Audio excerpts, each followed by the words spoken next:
name is Kathy, and today I'll be teaching you how to use the metronome.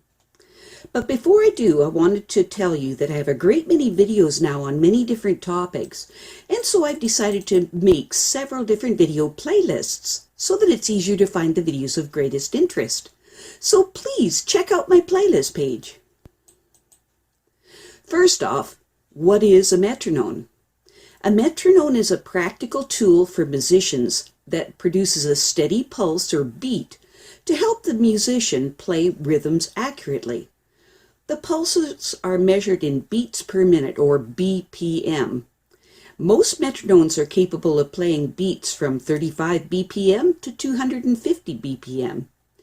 Common uses of the metronome are to help you to maintain an established tempo while practicing a piece of music, and to help you learn difficult passages in a piece of music.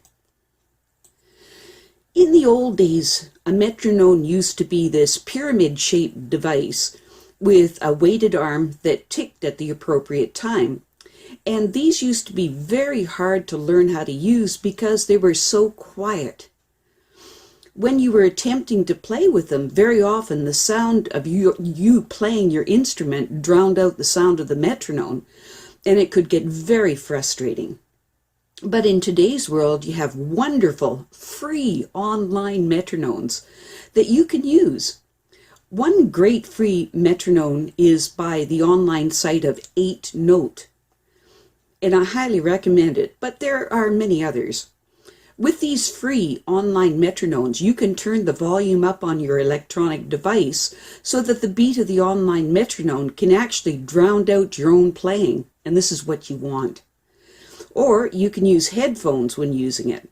They are wonderful. As you become accustomed to using the metronome, you can gradually turn down the volume on the metronome and still get the desired effect from it. Metronomes are also a wonderful first step for you to learn how to play with other musicians. It's virtually impossible to play with anyone else if you can't keep the correct time.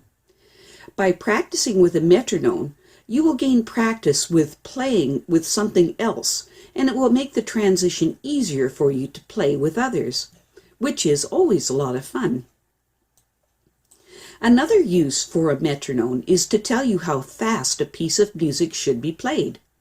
There are indications of this when the composer or arranger of a piece of music tells you that the piece should be played slow, fast, very quick, and so forth.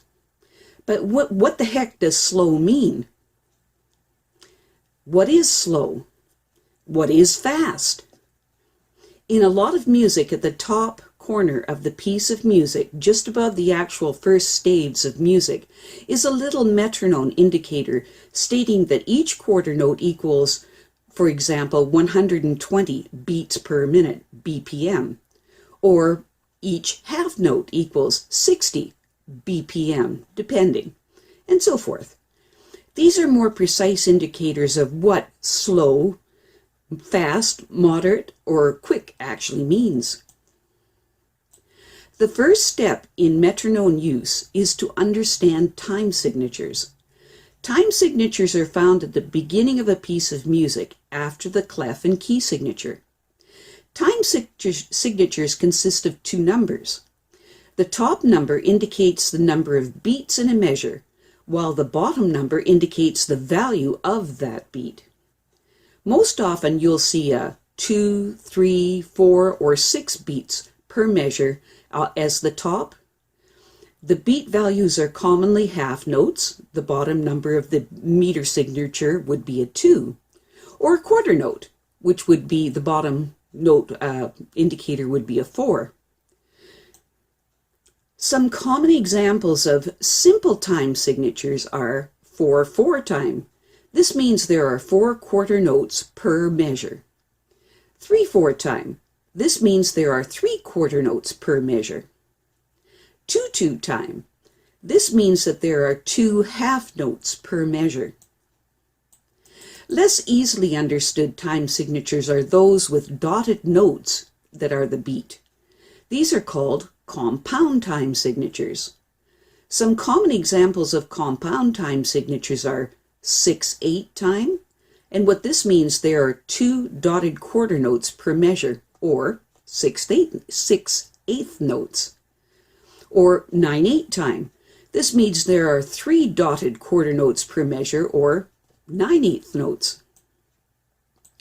Please note that even though these time signatures read 6 or 9/8 notes per measure, these time signatures refer to 2 and 3 beats per measure respectively. Each beat in a compound time signature is a dotted quarter note, which consists of 3/8 notes. In Western music, you either divide the beat into 2 parts, as in a simple time signature, or into 3 parts, as in a compound time signature. Thus, the beat will be either a half note, quarter note, or eighth note for the simple time signatures, or a dotted quarter or a dotted half note, as in the compound time signatures. Simple time signatures are straightforward to read, such as 2/4 time, or meaning 2 quarter notes per measure, or things like 2/2 time, or 2 half notes per measure, and so forth. There are odd time signatures that are used, in some examples of these time signatures are as follows. 5/4 time, that is 5 quarter notes per measure, and 7/8 time, 7/8 notes per measure. These are less commonly found. Now that you understand the time signature, the next step is to determine the value of the beat and its appropriate tempo for the piece that you're learning.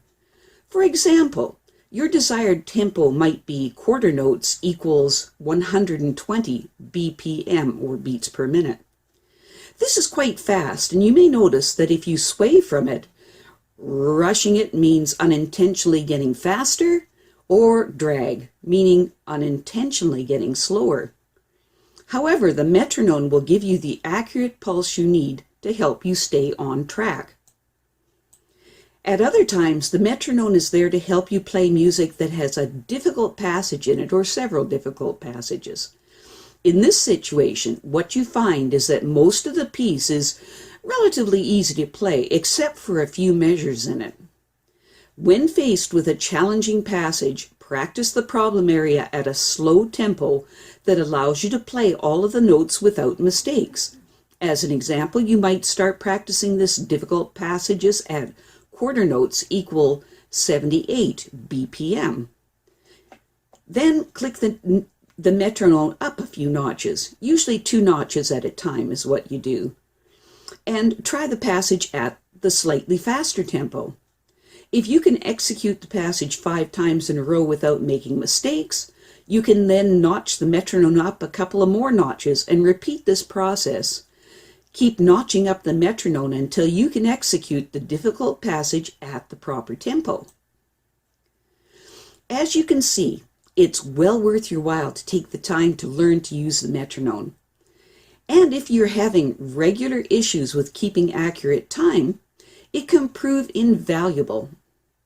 Once you've learned how to use the metronome and can play effortlessly with it, this knowledge will stay with you forever, and you'll be able to keep a good strong beat to virtually any piece of music you decide to learn from this point on. So, do take the time to learn how to use this wonderful teaching tool.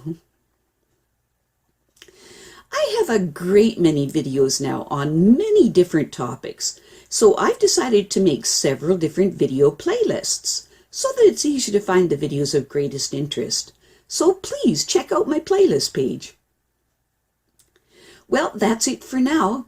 To stay up to date with my latest videos, make sure to subscribe to this free YouTube channel by clicking the red subscribe button right below this video. Take care.